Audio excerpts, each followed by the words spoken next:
El hecho de que Hamás utilizara a sus propios hijos como escudos humanos no debería darle a Hamás un pase a más poder, más territorio y a más dinero.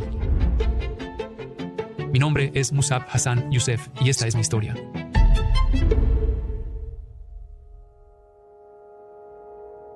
Nací en Cisjordania del río Jordán. Crecí en una familia religiosa islámica, donde mi padre era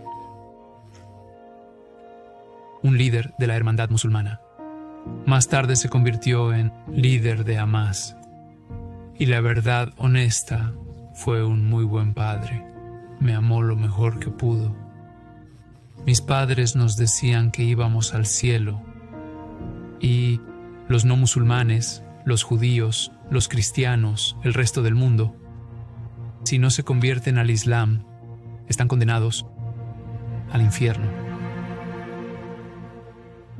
Cuando era niño, fui testigo de muchas muertes y violencia. No había gobierno, mucho caos y desorden. La gente literalmente se mataba en las calles. Estoy hablando del conflicto interno palestino, donde un padre realmente mataría a su hija, o un hermano mataría a su hermana por honor. Me golpearon en la escuela, en manos del director. Me golpearon en la calle. Me golpearon en manos del imán en la mezquita. No fue fácil para un niño. Donde quiera que fueras, solo tenías que sobrevivir. Siempre estaba corriendo por mi vida. Había una hermandad musulmana y los campamentos de verano en los que participaba iba con mi padre. Y la hermandad musulmana realmente estaba preparando una generación de guerreros.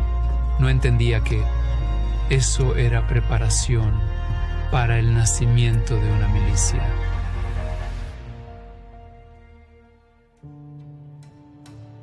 El comienzo de Hamás. Hamás era un movimiento muy secreto, así que mi padre no hablaba de eso ni de su participación con Hamás. Aunque él fue uno de los fundadores de Hamás, Hamás invirtió mucho trabajo en la indoctrinación. Cuando reclutas personas en nombre de la nación y en nombre de Dios, puedes crecer como un incendio forestal. Me involucré porque seguía el ejemplo de mi padre. Mi padre es un líder revolucionario, un líder religioso, y yo quiero ser eso. No quiero ser el seguidor, quería ser el líder. Pensábamos que matar por la causa estaba totalmente justificado. Nos enseñaron que no había civiles israelíes en absoluto, que todos eran soldados. Podían torcer cualquier escritura para servir a sus agendas políticas. La OLP, la Organización para la Liberación de Palestina, invirtieron mucho dinero y mucha energía en convertir a los palestinos o a los árabes en Cisjordania y en la Franja de Gaza, en desobedecer a Israel, en estallar en violencia, en lanzar la intifada, limpieza étnica cometida por Hamás. Pensaron que luchar contra Israel desde dentro es mucho más efectivo que luchar contra Israel desde el extranjero. Atentados suicidas, oleadas, ataques con cuchillos y tiroteos masivos comienzan a ocurrir, y es entonces cuando Israel tuvo que tomar medidas extremas y impidió que muchos árabes de Cisjordania cruzaran a Israel porque no sabían quién era un atacante suicida y quién no. Así que escuchamos todas las historias de los luchadores por la libertad, ya sabes, con las armas disparando a los ocupantes, colonizadores. Así que queríamos seguir ese ejemplo, queríamos ser los tipos duros. Y así es como me metí en problemas. Compré armas incluso antes de cumplir 18 años con la intención de formar una célula militar. Israel estaba tras nosotros. En el momento en que conseguimos las armas, todos fuimos arrestados de inmediato. Desafortunadamente fui golpeado por los soldados israelíes, lo cual es básicamente contrario a la ley israelí. Pero en la guerra hay violaciones, y fui víctima de esa situación. E Israel estaba tan desesperado por conocer a los cerebros de los ataques suicidas con bombas. Tuvieron que ejercer presión física sobre Hamás. A la militar, uno de los reclutadores de inteligencia israelíes me ofreció trabajar juntos para detener los ataques suicidas por el bien de la humanidad. Y pensé para mí mismo, esta es mi oportunidad.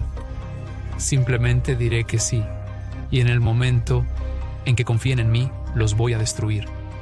Mi primera intención era ser un doble agente contra Israel, no trabajar para Israel, y pensé que simplemente los destruiría desde dentro. Cuando fui trasladado a la prisión principal donde estaban otros miembros de Hamás, le conté mi historia a Hamás. Les dije que necesitaba apoyo. Acepté trabajar con la inteligencia israelí y quería simplemente matarlos a todos los que pusieron sus manos sobre mí. Esa es mi intención. Ahora, Hamás dijo que no era convincente, así que en lugar de ayudarme, en realidad, ellos comenzaron a interrogarme como sospechoso. Así que les dije, deben estar locos. No traicionaría a mi padre, pero no me creyeron, y durante unos 16 meses en la prisión israelí luché con esto. No me torturaron. Pero fue durante una época en la que torturaban a personas por sospecha de colaborar con Israel. ¿Jamás estaba torturando a personas en la prisión israelí? Sí, era como una pesadilla. Estaban matando a otras personas por ser sospechosos. Pero en mi caso, no me tocaron debido a la reputación de mi padre. Los líderes de Hamás en prisión no eran cualquier tipo de líderes. Eran los principales líderes de Hamás. Conocí a esas personas en persona. Los vi en acción, vi su brutalidad. Y no tenían piedad. No tenían piedad hacia Israel. No tenían piedad hacia los palestinos. Y no tenían piedad sin pruebas. Llegué a la realización, de la manera difícil, que si Hamás lograba destruir a Israel y construir un Estado islámico, su Estado sería un absoluto desperdicio de vidas por algo que solo va a ser feo. Torturaban a la gente. Hacían que la gente creara historias que no eran ciertas. Por lo tanto, muchas personas fueron asesinadas y eran personas inocentes. Esto me hizo plantearme grandes preguntas sobre Hamás, su verdadera naturaleza y su posible futuro. Cuando fui liberado de prisión, pensé para mis adentros. Por un lado, no puedo trabajar para Israel porque no hay nada en común entre ellos y yo.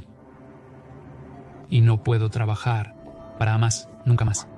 Pero me sorprendió cuando el ala de seguridad de Hamás vino a llamar a mi puerta para dar seguimiento al caso dentro de la prisión.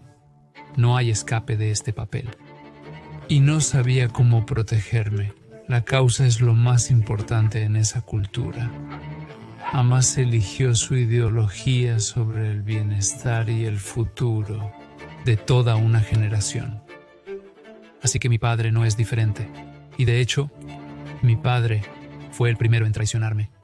Cuando tuvo que elegir entre la causa y su propia carne, su propio hijo eligió la causa. Israel vino a dar seguimiento a mi promesa de detener los ataques suicidas con bombas, y tenía miedo de que realmente fueran a castigarme por tener la intención original de ser un agente doble. Y la respuesta fue, hijo, no tienes que preocuparte por esto. Muchas personas comienzan así con nosotros. Nos odian, es parte de tu cultura. No sabes quiénes somos. Pero ahora necesitas entender que tu vida está en peligro. Dijeron, podemos ayudarte con esto. Esto es lo mínimo que podemos hacer. Todo su trabajo era protegerme de Hamás. Así que para mí, como joven, vine de una sociedad de salvajes al servicio de inteligencia más avanzado del mundo. Así que durante aproximadamente 4 a 6 años de una guerra muy seria, pudimos deconstruir la operación de Hamás en toda Cisjordania. El pago para mí fue la protección porque ya no confiaba en Hamás. Ya ni siquiera confiaba en mi padre. Y pude confiar en la inteligencia israelí porque tomaron medidas prácticas de inmediato para darme cobertura, brindándome el conocimiento que necesitaba. La operación era muy peligrosa y Hamás ya sospechaba de mí. Así que decidí simplemente abandonar el territorio. No podía ir a ningún país árabe y el lugar más seguro era Estados Unidos. Por eso emigré a los Estados Unidos. Pensé que algo podría pasarme y no quería que mi experiencia en el Medio Oriente quedara en el vacío. Así que sentí la necesidad de documentarla y por eso comenzamos a escribir el libro. Pero no quería que mi padre se enterara por los medios o por la televisión. Así que lo llamé. Fue una breve ventana mientras estaba en una prisión israelí. Y le dije la verdad. Fue la conversación más difícil que he tenido, tengo que decirlo. Así que cuando le conté la historia, se quedó en silencio. Rompí el silencio. Le dije, escucha papá, si quieres desheredarme, puedes hacerlo. Sé que esto es muy difícil para ti. Y sé que tienes que proteger a mis hermanos, porque en esa cultura, si yo no estuviera allí y mi padre no me desheredara, otras tribus tienen el derecho de matar a cualquiera de mis hermanos en mi nombre. Así de brutal es esa cultura. No hay misericordia en este caso. Entonces me dijo, esto no es una elección. Esto no es una opción. Dijo, siempre serás mi hijo y siempre te amaré. Y estas fueron sus últimas palabras. 2 días después escuché en los medios que me había desheredado, y esta fue la última conversación que tuve con él. Fue muy difícil al principio.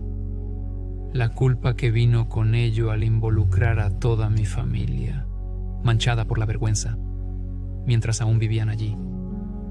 Esta fue la única parte que estaba fuera de mi control, porque yo estaba aquí en los Estados Unidos, y estaba protegido por un nuevo país, por un nuevo sistema, que en realidad validaba lo que hice desde un punto de vista moral. Pero para el resto de mi familia, ellos todavía estaban allí, y tuvieron que lidiar con esto por el resto de sus vidas. Las consecuencias de tal decisión. Era mi responsabilidad moral escribir el libro, y toda mi vida fue sacrificado todo lo que intentaba hacer era salvar vidas humanas. Todo lo que intentaba hacer es ver una verdad más elevada que el condicionamiento de mi sociedad. La venganza es una parte fundamental de esa cultura. Todo se trata de honor y vergüenza, no se trata de lo correcto e incorrecto. La violencia contra los no musulmanes está arraigada en el Islam, nos guste o no. No queremos que la ideología de Hamás y la ideología de los hermanos musulmanes se extiendan. Tenemos que contrarrestarla. Eso es parte de nuestra responsabilidad moral hacia el mundo, especialmente con nuestros aliados. Israel es un gran aliado. América, como superpotencia, tiene una responsabilidad hacia la seguridad global. Dependemos del resto del mundo, dependemos del Medio Oriente, no solo por la energía, sino que dependemos de la seguridad y la estabilidad de la región. Porque si eso se sale de control, nuestro comercio, nuestro estilo de vida, todo lo que hacemos, se verá comprometido. El hecho de que Hamás use a sus propios hijos como escudos humanos no debería darle a Hamás un pase a más poder, más territorio y más dinero. El objetivo de Hamás va más allá del río y el mar, más allá de cualquier frontera política, más allá de Israel. La aspiración de Hamás es global. Y si Israel no logra destruir a Hamás en Gaza, será el nacimiento de un imperio de salvajes. Y no podemos permitir que esto suceda, porque si Hamás logra poner a Israel de rodillas, muchos otros islamistas podrán hacer lo mismo, y habría muchos de ellos. La hermandad musulmana está aquí, en los Estados Unidos. Vemos a islamistas y comunistas marchando juntos en la misma calle, con un objetivo común. Y su objetivo es la destrucción y la caída de los estadounidenses. Civilización. ¿Cómo podría algún estadounidense no considerar esto como una amenaza inmediata? ¿Es este el momento en que los aliados abandonan a sus amigos? Solo porque tenemos a algunos pro-Palestina enojados que piensan que esto es algo genial, explotando las libertades estadounidenses. Son anti-civilización, son anti-América, son anti-libertad. Si Hamás depusiera sus armas hoy, habría paz. Pero si Israel depusiera sus armas, habría destrucción de la civilización occidental. Por eso hablo tan alto como puedo.